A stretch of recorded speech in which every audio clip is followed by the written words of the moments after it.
Hello, નમસ્કાર વિદ્યાર્થી મિત્રો. શ્રી એસએન વિદ્યાલયના ઈ લર્નિંગ પ્રોગ્રામમાં હું પિનાકીન રાવલ આપનું ફરીથી સ્વાગત કરું છું. મિત્રો, આપણે ઉદાહરણો ધીમે ધીમે ગણી રહ્યા છીએ અને લગભગ હવે સ્વાધ્યાયના પ્રશ્નો પણ આજના લેક્ચરમાં આપણે ગણતા જઈશું અને બહુ જ ટૂંક સમયમાં આપણું આ ચેપ્ટર 2 વાઇન્ડ અપ થાય અને હકીકતમાં જેને ફિઝિક્સ કહી શકાય ચેપ્ટર 3થી ભૌતિક વિજ્ઞાનના પાયાના કન્સેપ્ટ છે એ આપણે ખૂબ જ ઝડપથી શરૂ કરશું. આજે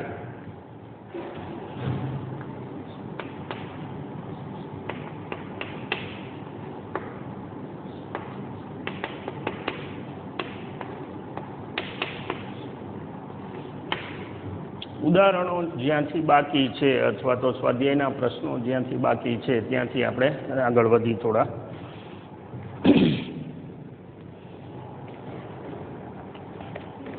ટેક્સ્ટ બુક તમારી પાસે છે અને ખુલ્લી છે એવું સાથે સાથે ધારી લઈએ તો લાસ્ટ લેક્ચરમાં ઉદાહરણ 2.16 મેં તમને એક્સરસાઇઝના ફોર્મમાં આપેલું છે.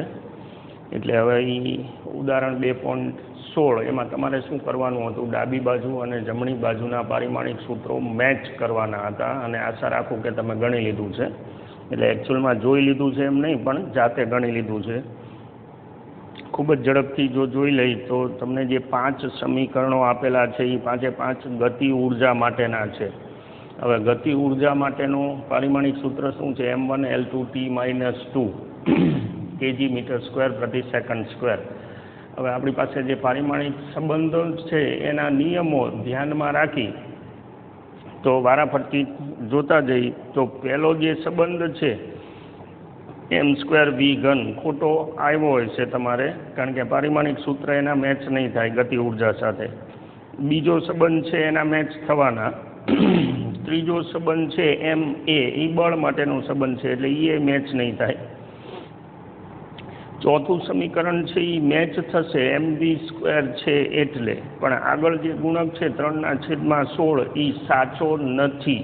ભવિષ્યમાં ચેપ્ટર 6માં આપણે જોઈશું કે સાચું સમીકરણ ગતિ ઉર્જાનું ½ mv² છે. અને પાંચમો સંબંધ છે એ તો સ્વાભાવિક છે કે બે અલગ અલગ રાશિ, બે અલગ અલગ પરિમાણ ધરાવતા સંબંધો એમાં ઉમેરેલા છે એટલે એ તો વ્યાજબી ન જ કહેવાય. એટલે આમ જોવા જાવ તો પહેલું, ત્રીજું અને પાંચમું આ ખોટા છે એટલે કે A, C અને E. અને પારિમાણિક દ્રષ્ટિએ B અને D સાચા છે, પણ એમાંથી સાચું સમીકરણ છે એ તો જે તે સૈદ્ધાંતિક બાબતો ઉપરથી નક્કી થાય. એટલે જ આપણે લાસ્ટ ટાઈમ વાત કરેલી છે કે પારિમાણિક દ્રષ્ટિએ જે સમીકરણ સાચું હોય એ કદાચ ભૌતિક વિજ્ઞાનની દ્રષ્ટિએ ખોટું પણ હોઈ શકે. જેમાં આમાં ચોથું સમીકરણ છે એ ખોટું છે, 3/16 ગુણક ત્યાં આવે જ નહીં. પણ પારિમાણિક વિશ્લેષણથી તમે આ જે આંકડા છે એ ચોકસાઈથી ન મેળવી શકો, ખાલી ખરાઈ નક્કી કરી શકો. એટલે કે સમીકરણ સાચું છે કે ખોટું એ જ નક્કી કરી શકો. આગળ વધી થોડા તો 2.17 જે છે એમાં સાદા લોલકના આવર્તકાળનું સૂત્ર બનાવવાનું વાત કરેલી છે. અને જો યાદ આવે તો થિયરીમાં આપણે એને કેલ્ક્યુલેટ કરી લીધું છે એટલે એને આપણે ઓમિટ કરી દઈ અને સ્વાધ્યાયમાં આવતા રહી.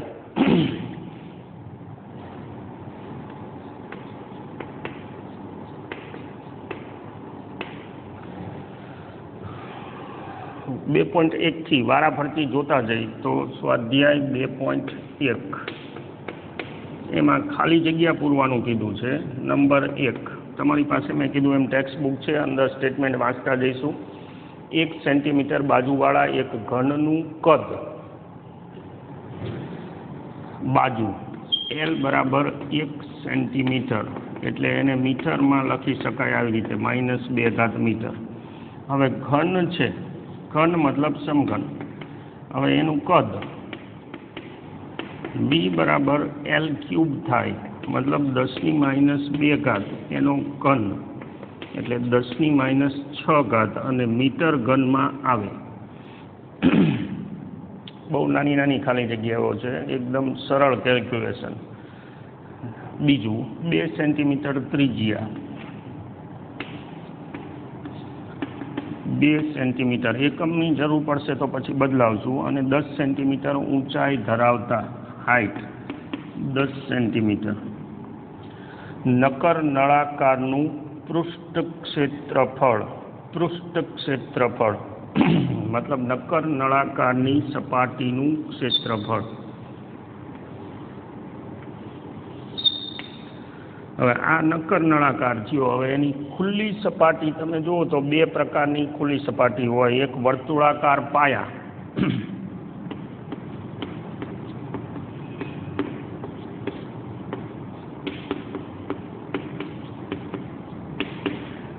એવા કેટલા હોય?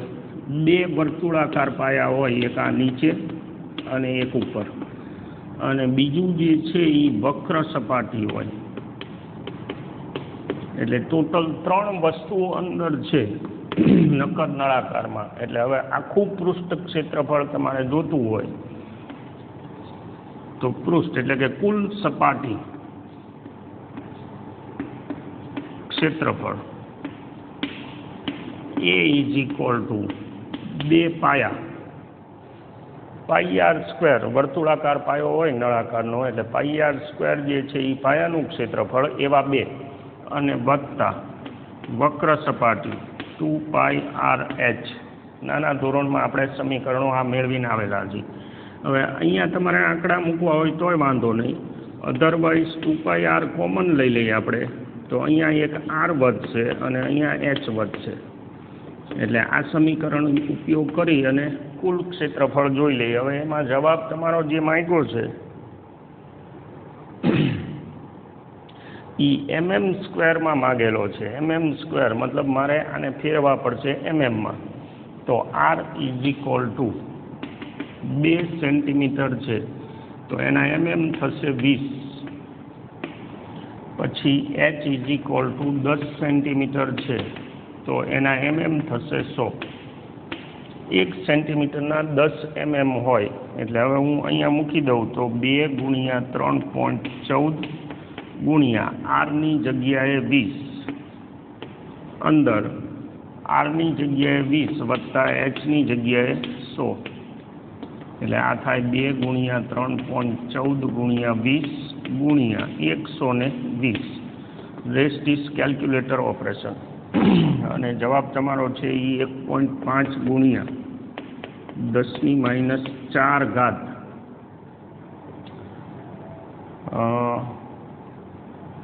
1.5 ગુણ્યા 10 - 4 કે +4 mm² આવશે. એક વખત આપણે ફટાફટ ચેક કરી લઈએ ને.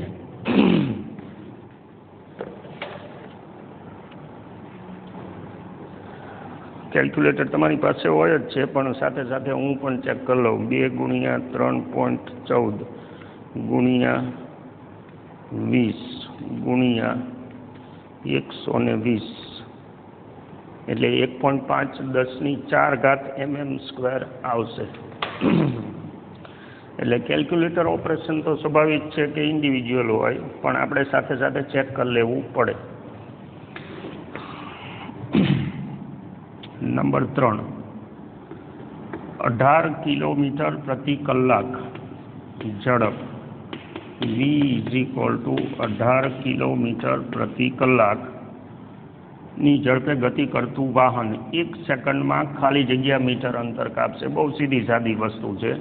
પહેલાં તો આપણે આ એકમ, કારણ કે પૂછ્યું છે 1 સેકન્ડમાં અને આ શેમાં છે કિલોમીટર પ્રતિ કલાકમાં, તો આને આપણે ફેરવી નાખી 18. પછી કિલોમીટરના મીટર કેટલા થાય? 1000. પછી કલાકની સેકન્ડ કેટલી થાય? 3600. એટલે હવે તમારો જવાબ આ જે આવે એ મીટર પ્રતિ સેકન્ડમાં આવે.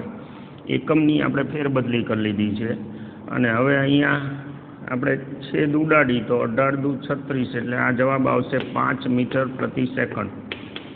એટલે કે જે વાહન છે એની ઝડપ 18 કિલોમીટર પ્રતિ કલાક આપેલી છે, જે મીટર પ્રતિ સેકન્ડમાં 5 મીટર પ્રતિ સેકન્ડ થાય. એનો મતલબ એવો થયો કે વાહન 1 સેકન્ડમાં 5 મીટર અંતર કાપે.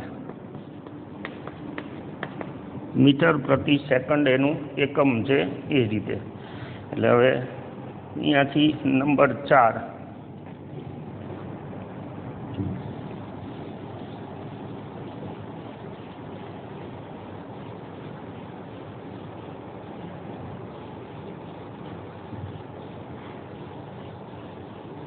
આની તમારે નોટ અલગથી બનાવવાની છે, ખાસ ધ્યાન રાખજો. સોલ્યુશન બધા તમારી પાસે રેડી હોવા જોઈએ. Number 4 that is D. સીસાની સાપેક્ષ ઘનતા. સીસુ સાપેક્ષ ઘનતા તમને આપેલી છે 11.3.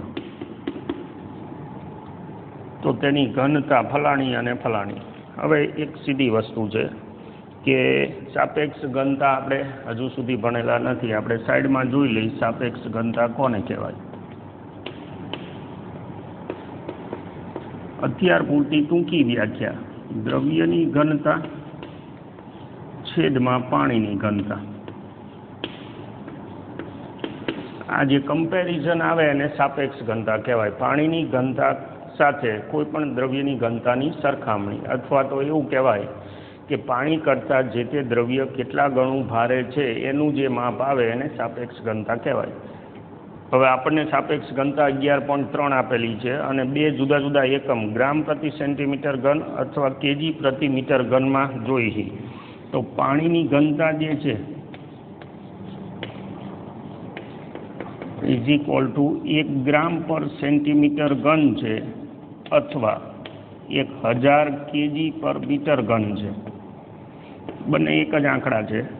તો હવે એ રીતે આપણે વિચારીએ તો સીસા માટે સાપેક્ષ ઘનતા તમને આપેલી છે, એટલે સામેની સાઈડ 11.3 મૂકો. અહીંયા સીસુ છેદમાં જો સીજીએસમાં ગણો તો ગ્રામ પર સેન્ટીમીટર ઘન, એટલે સીસાની ઘનતા 11.3 ગ્રામ પર સેન્ટીમીટર ઘન થાય.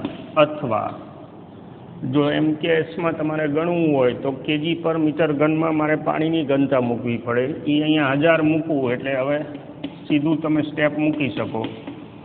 10³ આની સાથે ગુણાય એટલે કેજી પર મીટર ઘન આવે. નંબર 4 આપણું. ત્યાંથી આગળ જઈએ તો એકમોના યોગ્ય પરિવર્તન દ્વારા ખાલી જગ્યા પૂરો, એટલે એકમ ફેરબદલી કરવાના છે. વન્સ અગેન એકદમ ઇઝી વસ્તુ છે.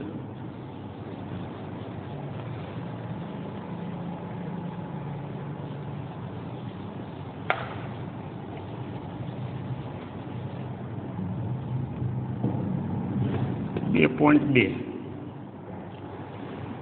એક પહેલું 1 કેજી મીટર સ્ક્વેર પ્રતિ second square is equal to ખાલી જગ્યા ગ્રામ સેન્ટીમીટર સ્ક્વેર પ્રતિ સેકન્ડ સ્ક્વેર. આવા જે સીધા એકમ આપ્યા હોય ને, આપણે આમ થિયરીમાં તો વાત કરેલી જ છે પદ્ધતિની, પણ સીધા એકમ જે આપ્યા હોય તો બહુ ઇઝીલી સોલ્વ થઈ જાય. હમણાં જેમ આપણે ગોઠવણ કરી એવી રીતે 1 કિલોગ્રામના ગ્રામ કેટલા થાય? 10³ પછી મીટરના સેન્ટીમીટર કેટલા થાય? 10² અને છેદમાં સેકન્ડ એમનેમ, એટલે એક જ રાખવું એને. તો મેં આ ત્રણેય એકમ છે એને ફેરવી નાખ્યા, કહેવાય કિલોગ્રામના ગ્રામ કર્યા, પછી મીટર સ્ક્વેરના સેન્ટીમીટર સ્ક્વેર કર્યા અને સેકન્ડ સ્ક્વેર એમનેમ. તો આ ટોટલ 4 ને 3 7 અહીંયા વધી. આ તમારો ખાલી જગ્યાનો જવાબ આવે. પછી કદાચ ઊંધું પૂછવું હોય તો એ પ્રમાણે આપણે ફેરવી નાખવાનું છે. પછી બીજું 1 મીટર ઇઝ ઇક્વલ ટુ ખાલી જગ્યા લીપ યર. LY એટલે લીપ, અરે light, sorry light year. LY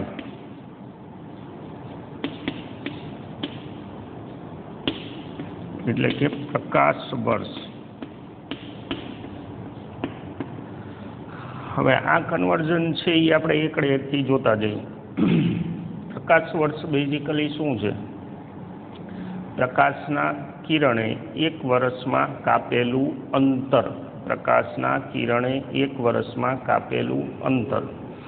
હવે પ્રકાશની ઝડપ સી જનરલી લખાય છે 3 × 10⁸ મીટર પ્રતિ સેકન્ડ છે. પછી સમય ટી આપણે લેવાનો છે કેટલો 1 વર્ષ. હવે એને આપણે સેકન્ડમાં ફેરવી નાખી 1 કલાકની સેકન્ડ 3600 એવી 24 કલાક એવા 365 દિવસ રફલી તમને તો 365.25 છે એટલે 1 કલાક એની સેકન્ડ કરી એવી 24 કલાક એટલે 1 દિવસ થયો એવા 365 દિવસ એટલે આ ટોટલ 1 વર્ષ થયું. જવાબ તમારો આવશે આ સેકન્ડમાં. અને હવે અંતર સાદી વ્યાખ્યા ઝડપ બરાબર અંતર છેદમાં સમય. આપણે અંતર જોઈએ તો ઝડપ 3 × 10⁸ એને ગુણ્યા સમય એટલે એ સમય છે આપણો 3600 ગુણ્યા 24 ગુણ્યા 365 એટલે આ જે આવશે એ મીટરમાં આંકડો આવશે. એકવાર કેલ્ક્યુલેટરથી આપણે ચેક કરી અને પછી આગળ જઈ તમારી પાસે પણ કેલ્ક્યુલેટર છે, you can check it out. 3 ગુણ્યા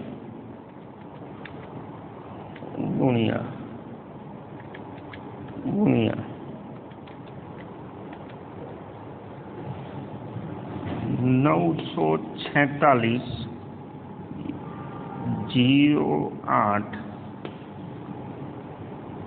123 ગુણ્યા 10⁸ મીટરમાં. હવે આને આપણે ફેરવી નાખી એટલે 9.46 હું કરી નાખું, અહીંયા પોઈન્ટ મૂકું છું એટલે 1 2 3 4 5 6 ને 7 મીંડા બીજા લાગે એટલે 10⁻15 મીટર થાય રફલી. આ અંતર થયું. હવે તમારે શું જોઈએ? આ તો શું થયું? પ્રકાશના કિરણે 1 વર્ષમાં કાપેલું અંતર એટલે આટલું અંતર થયું. તમારે ઊંધી તિરાસી જોઈ છે એટલે 1 leap year is equal leap બોલાઈ જાય છે, લાઇટ યર પ્રકાશ વર્ષ બરાબર 9.46 10⁻15 મીટર થાય. અહીંથી ઊંધી તિરાસી લાગે કે 9.46 ગુણ્યા 10⁻15 મીટર હોય તો એના લાઇટ યર થાય 1 મીટરમાં અને અહીંયા LYમાં. તો પછી 1 મીટરના કેટલા? એટલે આ થશે 1/9.46 ગુણ્યા 10⁻15.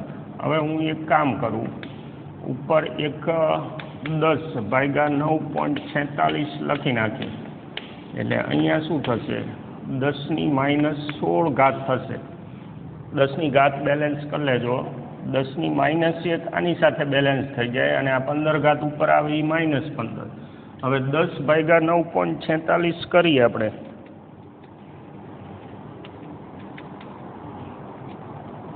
એટલે જવાબ આવશે 1.057 ગુણ્યા 10⁻16.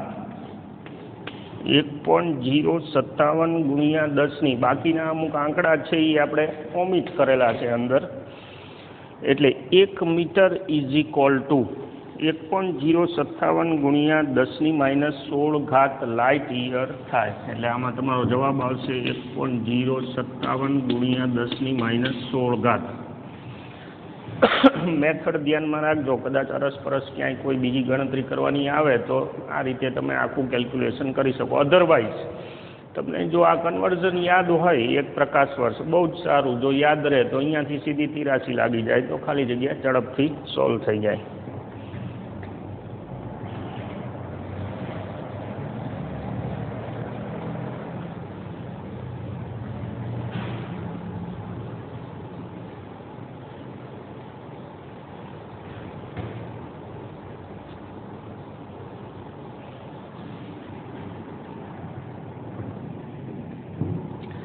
નંબર 3 3 મીટર પ્રતિ સેકન્ડ વર્ગ ઇઝ ઇક્વલ ટુ ખાલી જગ્યા કિલોમીટર પ્રતિ કલાક વર્ગ. આ રીતે ડાયરેક્ટ કન્વર્ઝન થઈ શકે. તમારે આમાં બીજું કંઈ નથી કરવાનું. મીટરના કિલોમીટર કેટલા? 10⁻³ યાદ રાખજો. 1 કિલોમીટરના મીટર થાય 1000. એનો મતલબ એવો થયો કે 1 મીટરના કિલોમીટર થાય 1/1000, મતલબ -3. એટલે આ મીટરના કિલોમીટર આપણે કર્યા. પછી સેકન્ડની કલાક, તો 1 કલાકની 3600 સેકન્ડ, એટલે કે 3600 સેકન્ડની 1 કલાક. તો પછી 1 સેકન્ડની કેટલી? 1/3600 અને પાછો એનો વર્ગ છે. એટલે આ મેં કિલોમીટર પ્રતિ કલાક વર્ગમાં ફેરવું. શું કર્યું છે ખાસ ધ્યાન રાખજો. મીટરના કિલોમીટર 10⁻³ પછી સેકન્ડની કલાક, તો 1 સેકન્ડની કલાક થાય 1/3600 83 ઉપરથી. હવે આનું સાદુરૂપ આપણે દેવાનું છે. તો 3 × 3600 અને વર્ગ છે એટલે 2 વખત 3600, એને ગુણ્યા 10⁻³ ફરીથી વન્સ અગેન કેલ્ક્યુલેટર ઉપર જોઈ લઈ. સાથે સાથે હું જોતો જ જાઉં છું. 3 × 3600 ગુણ્યા 3600 એટલે 3888 388 હજુ એક 8 અને 1 2 3 4. ધીરજ રાખવાની થોડી. આટલો આંકડો થયો અને 10⁻³ આ 3 મીંડા આપણે કાપી લઈ એટલે આ જવાબ આપણો આવે. હવે તમારે આને જો સાયન્ટિફિક નોટેશનમાં બતાવવું હોય તો આ 3 ઘાત આપણે કાપી લીધી છે, પણ આને 3.88 ગુણ્યા 10⁴ અથવા તો રફલી 3.9 × 10⁴ લખી શકાય.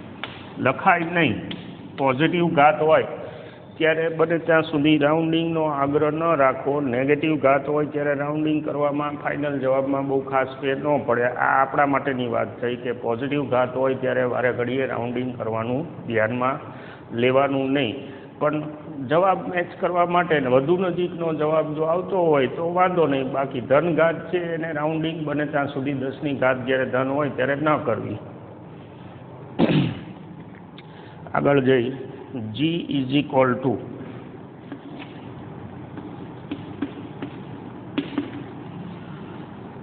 6.67 ગુણ્યા 10⁻11 ન્યૂટન મીટર સ્ક્વેર પ્રતિ kg² છે. હવે એના બરાબર તમારે શું જોઈશે? CGSમાં જોઈશે. આપણે કંઈ જ કરવાનું નથી. આમાં જેમ કર્યું એ જ રીતે 6.67 10⁻11 પછી 1 ન્યૂટનના ડાઇન, 1 ન્યૂટનના ડાઇન એટલે એ થશે 10⁵. પછી 1 મીટરના સેન્ટીમીટર 10⁵ અને એવો વર્ગ એટલે આ થઈ જશે 10⁴. પછી કિલોગ્રામના ગ્રામ, 1 કિલોગ્રામના ગ્રામ જે છે એ કેટલા થાય? 1000 અને એવા 2 એટલે અહીંયા થઈ જશે 10⁶. એટલે 6.67 ગુણ્યા આ 5 ને 4 9 માંથી 6 જાય એટલે 3 ધન ઘાત ઉપર વધે જે આમાંથી જાય એટલે 10⁻8 આવે. અને હવે આનો એકમ થઈ જશે ડાઇન સેન્ટીમીટર સ્ક્વેર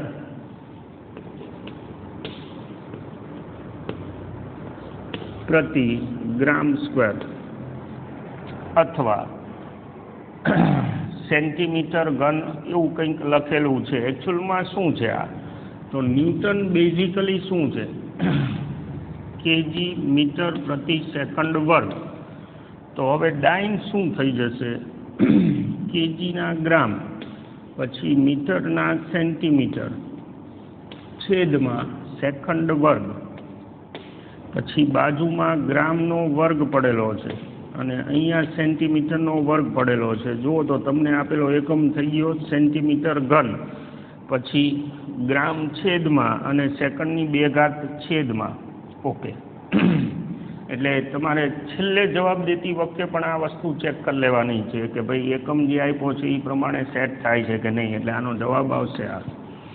અને કદાચ એકમમાં કંઈ ફેરબદલી હોય તો એ પ્રમાણે આપણે કન્વર્ઝન કરી નાખવાના છે. આગળ વધી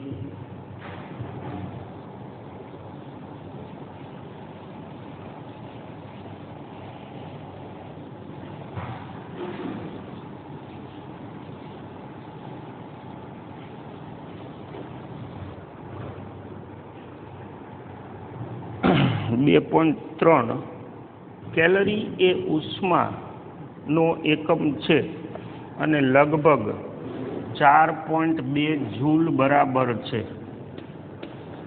1 calorie is equal to 4.2 joule છે, જ્યાં 1 જૂલ એ તો આપણને ખબર જ છે કે 1 જૂલ એટલે કેજી મીટર સ્ક્વેર પ્રતિ સેકન્ડ સ્ક્વેર, ઉર્જાનો એકમ. હવે શું કહે છે, ધારો કે એકમોની એક નવી પ્રણાલી એટલે કે નવી સિસ્ટમનો ઉપયોગ કરીએ કે જેમાં દળનો એકમ આલ્ફા કેજી, પછી લંબાઈનો એકમ બીટા મીટર અને સમયનો એકમ ગેમા સેકન્ડ હોય, તો દર્શાવો કે નવા એકમોના સંદર્ભે કેલરીનું મૂલ્ય ફલાણું છે. એટલે એ તમારે તારવવાનું છે. હવે એક સીધી વસ્તુ કરીએ આપણે, ફેરવવાનું છે આપણે શું, તો કે દળ, લંબાઈ અને સમયના એકમ ફેરવવાના છે. 4.2 જૂલને આપણે ટૂંકમાં ફેરવવાના છે અને કેલરી માટેનો સંબંધ મેળવવાનો છે. તો આપણે જે વાત કરેલી હતી N1U1 બરાબર N2U2 થાય, એમાં N2ને સૂત્રનો કરતા બનાવી તો N1U1/U2. હવે એમાં આ જે છે એ શું બતાવે છે, એકમ બતાવે છે. આપણી રાશિ કઈ છે, ઉર્જા. પારિમાણિક સૂત્ર શું થાય, M1L2T-2. તો હવે આપણું કામ શું છે, અહીંયા N1 પછી બાજુમાં N1 એટલે આ મૂલ્ય પહેલી પદ્ધતિમાં, પછી M1/M2 એની 1 ઘાત. પારિમાણિક સૂત્ર આપણે એમને એમ રાખવાનું છે, L1/L2 ની 2 ઘાત, પછી T1/T2 ની -2 ઘાત. આ N1 એટલે શું આપણું 4.2 એઝ ઇટ ઇઝ. પછી M1 મતલબ પહેલી પદ્ધતિમાં દળનો એકમ કેટલો છે, કેજી, એટલે એને આપણે 1 કેજી લખી. પછી M2 બીજી પદ્ધતિમાં દળનો એકમ શું છે, આલ્ફા કેજી, ઘાત એમને. L1 પહેલી પદ્ધતિમાં લંબાઈનો એકમ શું છે, મીટર. L2 બીજી પદ્ધતિમાં લંબાઈનો એકમ શું છે, બીટા મીટર, એની 2 ઘાત. પછી T1 પહેલી પદ્ધતિમાં સમયનો એકમ સેકન્ડ, ઘાત જે છે એ તો અહીંયા પડી જ છે હો, એટલે અહીંયા છેદમાં આપણે નથી વિચારવાનું, 1 સેકન્ડ. અને અહીંયા બીજી પદ્ધતિમાં ગેમા સેકન્ડ. હવે આમાંથી આપણે થિયરીમાં વાત કરેલી છે કે બાય ચાન્સ જો આ એકમો જુદા જુદા હોય તો એને કોઈ એક સિસ્ટમમાં ફેરવવાના છે. અત્યારે આ કેજી છે તો એ આપણે કરવાની જરૂર નથી. તો હવે બાકી શું બચ્યું આપણી પાસે, 4.2 કેજી કેન્સલ, આલ્ફાની -1 ઘાત, પછી મીટર કેન્સલ, બીટાની 2 ઘાત છે, જુઓ તમે આલ્ફાની 1 ઘાત છેદમાં છે અને અંશમાં લખો એટલે -1, પછી બીટાની 2 ઘાત છેદમાં છે અને અંશમાં લખો એટલે -2 ઘાત, અને ગેમાની -2 છેદમાં છે અને અંશમાં લખો તો +2. એટલે 1 કેલરી બરાબર આ નવી પદ્ધતિમાં આ એકમ થયો આલ્ફા -1 બીટા -2 ગેમા -2 દર્શાવો કે આપણે દર્શાવી દીધું. સ્વાધ્યાયમાં 2.4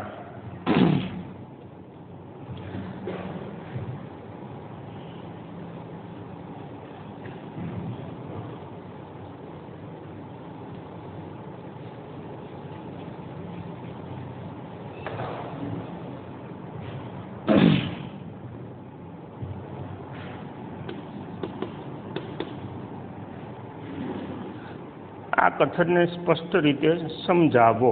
એટલે આ જે છે ને બધા કન્સેપ્ચ્યુઅલ બિલ્ડિંગ માટેના વિધાન છે. એટલે આમ જોવા જાવ તો સ્વાધ્યાયમાં કોઈ કેલ્ક્યુલેશન નથી, પણ સમજૂતી માટે મહત્ત્વના કહેવાયા. તો વિધાન શું આપેલું છે?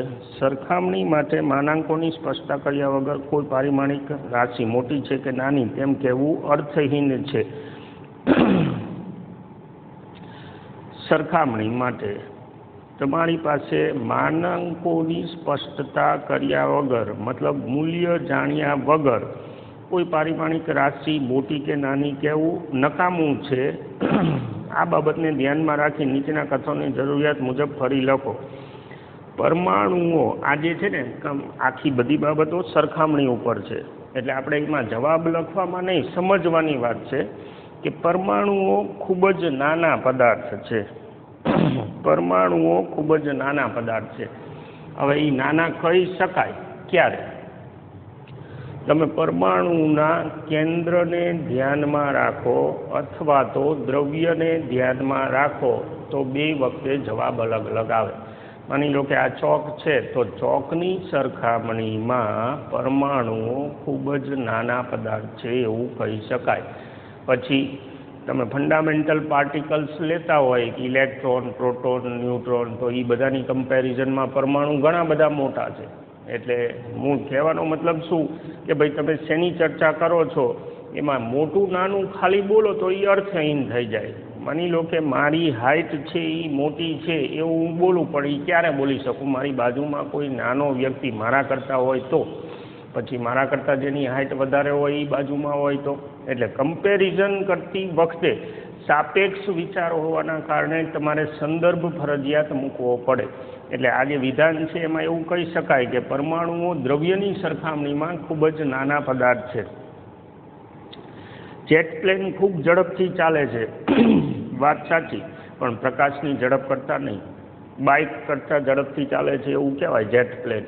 પછી પ્રકાશની ઝડપ જે છે એ તો ખૂબ જ વધારે છે. પ્રકાશના તરંગોની ઝડપ વધારે છે, ધ્વનિ તરંગોની ઝડપ વધારે છે. એટલે અહીંયાય સરખામણી કરીને વિધાન મૂકવું પડે કે ભાઈ બાઇક અથવા તો કોઈ વાહન જે રોડ ઉપર ચાલે છે એની સરખામણીમાં જેટ પ્લેન ઝડપથી ચાલે છે. જ્યુપિટરનું દળ ઘણું વધુ છે, 100% સાચી વાત. જ્યુપિટર ગુરુનું દળ ખૂબ જ વધારે છે. વિધાન બરોબર છે, પણ ક્યારે? તો મારે સંદર્ભ મૂકવો પડે કે ભાઈ પૃથ્વીની સરખામણીમાં. કારણ કે જ્યુપિટરની બાજુમાં સૂર્ય મૂકો તો બચ્ચું કહેવાય જ્યુપિટર. એટલે મારે વિધાનમાં સંદર્ભ મૂકવું પડે કે પૃથ્વીની સરખામણીમાં જ્યુપિટરનું દળ ખૂબ જ વધારે છે. આ રૂમમાં રહેલા હવામાં અણુઓની સંખ્યા ખૂબ જ વધારે છે. આ રૂમમાં રહેલી હવામાં અણુઓની સંખ્યા ખૂબ જ વધારે છે. હવે અણુઓની સંખ્યા છે એ આ સરખામણી બતાવે છે રૂમમાં. એવું કહેવાય કે બાહ્ય અવકાશની સરખામણીમાં આ રૂમમાં અણુઓની સંખ્યા વધારે છે. બાકી તમે બહાર નીકળો તો અણુઓની સંખ્યા અમાપ છે. ઇલેક્ટ્રોન કરતાં પ્રોટોન વધુ દળદાર છે. ઓકે, અહીંયા તમને જો સંદર્ભ આપ્યો, ઇલેક્ટ્રોન કરતાં પ્રોટોન વધુ દળદાર છે, તો એમાં આપણે સુધારો કરવાની જરૂર ન આવે. કારણ કે ઇલેક્ટ્રોનનું દળ 9.11 × 10⁻31 જ્યારે પ્રોટોનનું 10⁻27 ક્રમમાં છે. એટલે એ રીતે કમ્પેરિઝનમાં આ વાક્ય ઓકે છે. ત્યારબાદ પ્રકાશની ઝડપ કરતાં ધ્વનિની ઝડપ ખૂબ જ ઓછી, એ વાક્ય પણ ઓકે છે. પ્રકાશની ઝડપ 3 × 10⁸ મીટર પ્રતિ સેકન્ડ છે. જ્યારે ધ્વનિની ઝડપ એના કરતાં ખૂબ જ નાની છે, 332 મીટર પ્રતિ સેકન્ડ જ છે. તો આ વિધાન છે એ ઓકે છે. આઈ થિંક અહીંયા આપણે અલ્પવિરામ કરીએ. 2.5થી વળી પાછું આપણું સ્વાધ્યાય નેક્સ્ટ લેક્ચરમાં આગળ વધારશું. વિડીયો જોતા રહેજો. અત્યારે હું રજા લઈશ. Thank you.